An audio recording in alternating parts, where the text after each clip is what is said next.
Morning students. இன்றைக்கான கிளாஸில் நம்ம என்ன பார்க்க போகிறோம் அப்படின்னு பார்த்தீங்கன்னா நெக்ஸ்ட்டு எக்ஸாம்பிள் 3.19 பார்க்க போகிறோம். கொஷின் பாருங்கள். 2 டைஸ் ரோல் பண்ணுறாங்க.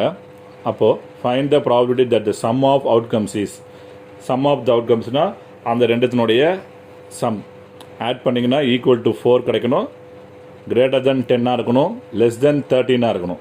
ஓகேங்களா? அந்த மாதிரி இருக்கக்கூடிய ப்ராபபிலிட்டி தான் நம்ம ஃபைண்ட் அவுட் பண்ண போகிறோம். அதுக்கான சொல்யூஷன் ஃபஸ்ட்டு வந்து பார்த்தீங்கன்னா when we roll 2 diceன்னு சொல்லிட்டாங்க. when we roll 2 dice நான் ரோல் பண்ணுறேன். the sample space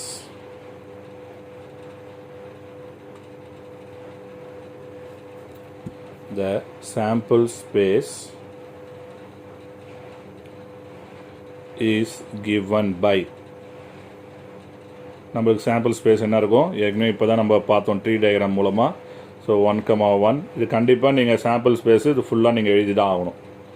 1,3 1,4 1,5 1,6 ஓகேங்களா? அதேமாரி 2,1 அதுமாரி 6,6 வரைக்கும் நீங்கள் ஃபைனலாக எழுதி முடிச்சதுக்கப்புறம் நீங்கள் டோட்டல் சாம்பிள் ஸ்பேஸ் என்ன அப்படின்றத நீங்கள் ஃபைனலாக எழுதிக்கலாம். அப்போ 6 rows 6 எலமெண்ட்ஸ் வருது. அப்போ எனக்கு என்ன கிடைக்கும்பா, 6 ஆர் நம்மளுக்கு 36. அப்போ எனக்கு மொத்தம் சாம்பிள் ஸ்பேஸ் பார்த்தீங்க அப்படின்னு சொன்னால் மொத்தம் 36 சாம்பிள் ஸ்பேஸு நம்மளுக்கு கிடைக்கும். ஓகேங்களா? இப்போ 3,4 3,5 3,6 அகைன் 4,1 4,2 4,3 4,4 4,5 4,6 அடுத்து 5,1 5,2 5,3 5,4 5,5 5,6 6,1 6,2 6,3 6,4 6,5 6,6. அப்போ sample space, total sample space எனக்கு என்ன எவ்வளோ இருக்குது அப்படின்னு பார்த்தீங்கன்னா எனக்கு மொத்தம் n of s, therefore n of s equal to 36. இப்போ ஃபஸ்ட்டு ஒன்று எனக்கு என்ன ஃபைண்ட் அவுட் பண்ண சொல்லியிருக்காங்க அப்படின்னு பார்த்தீங்கன்னா ஈக்குவல் டு 4. அப்போது நான் அந்த ப்ராபபிலிட்டியை நான் அந்த ஈவெண்ட்டை ஏன்னு எடுக்கிறேன். லெட் ஏ பி த, இன்ட்ரோடக்ஷன்லேயே பார்த்துருப்போம் ஒவ்வொரு ஈவெண்ட்டையும் நம்ம ஏபி சிடி அந்த மாதிரி கன்சிடர் பண்ணும். Event of getting the sum of outcomes அது அவன் கொடுத்துருக்கதே நமக்கு அதான் கொஸ்டினில் கொடுத்துருக்காங்க. Sum of outcomes is equal to நம்மளுக்கு என்னப்பா 4. அப்போ 4 கிடைக்கணும். அப்போ இதில் பார்த்தீங்கன்னா எனக்கு சம் ஆட் பண்ணிங்கன்னா எனக்கு 4 கிடைக்கணும். அப்போ எது எதெல்லாம் கிடைக்கும் அப்படின்னு பார்ப்போமா?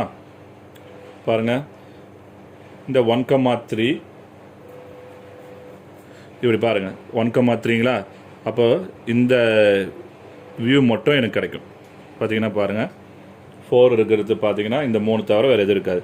1,3 அப்போ 1 + 3 4 2 + 2 4 3 + 1 4. அப்போ அதை தான் நம்ம எழுத போகிறோம். 1,3 2,2 3,1. அப்போ n of a equal to மொத்தம் எத்தனை இருக்குப்பா 4. அப்போ therefore ப்ராபபிலிட்டி அதை ஃபைண்ட் அவுட் பண்ணுறோம். p of a equal to n of a by n of s. n of a எவ்வளோ கிடச்சிது 4. n of s எவ்வளோ கிடச்சிது 36. அப்போ 4 டேபிளில் கேன்சல் பண்ணிங்கன்னா நமக்கு என்ன கிடைக்கும்? சாரிப்பா, இங்கே n of a வந்து 3. சாரி, n of a வந்து 3. அப்போ 3 டேபிளில் கேன்சல் பண்ணிங்கன்னா 1/12. 1 2 3 இல்லையா? மொத்தம் 3 எலமெண்ட்ஸ் தான் இருக்குது எனக்கு. So n of a 3, p of a equal to எனக்கு formula n of a by n of s. இப்போ 3/36 எனக்கு என்ன கிடைக்கும்? 1/2ன்னு கிடைக்கும். ஓகேவா? இப்போ செகண்ட் ஒன் என்ன ஃபைண்ட் அவுட் பண்ண சொல்லியிருக்காங்க பாருங்கள். Greater than 13. அப்போ அந்த ஈவெண்ட்டை பின்னு எடுக்கிறோம். let b be the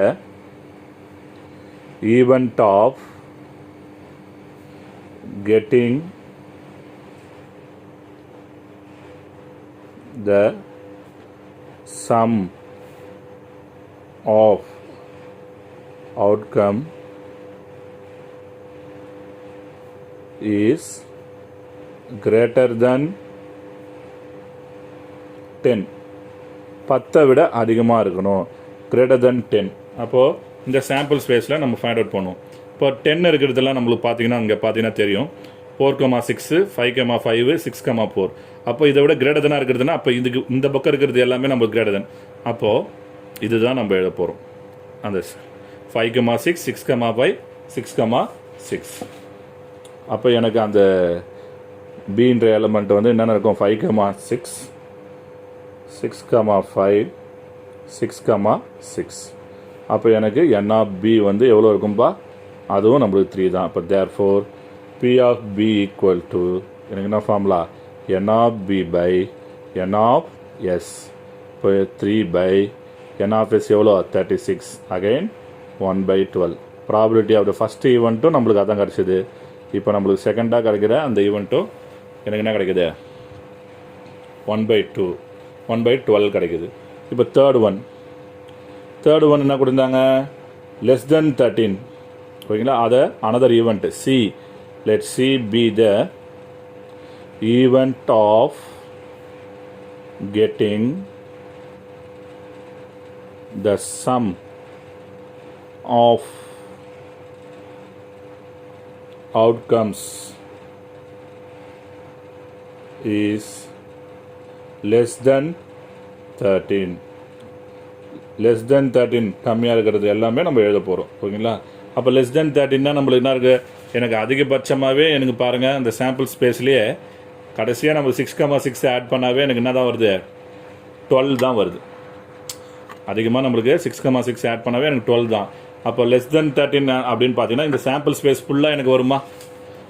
ஓகேங்களா, அந்த சாம்பிள் ஸ்பேஸ் ஃபுல்லாக வரும். அப்போ எனக்கு சி ஈக்குவல் டு எனக்கு என்ன கிடைக்கும், அந்த சாம்பிள் ஸ்பேஸ் எஸ் கிடைக்கும்.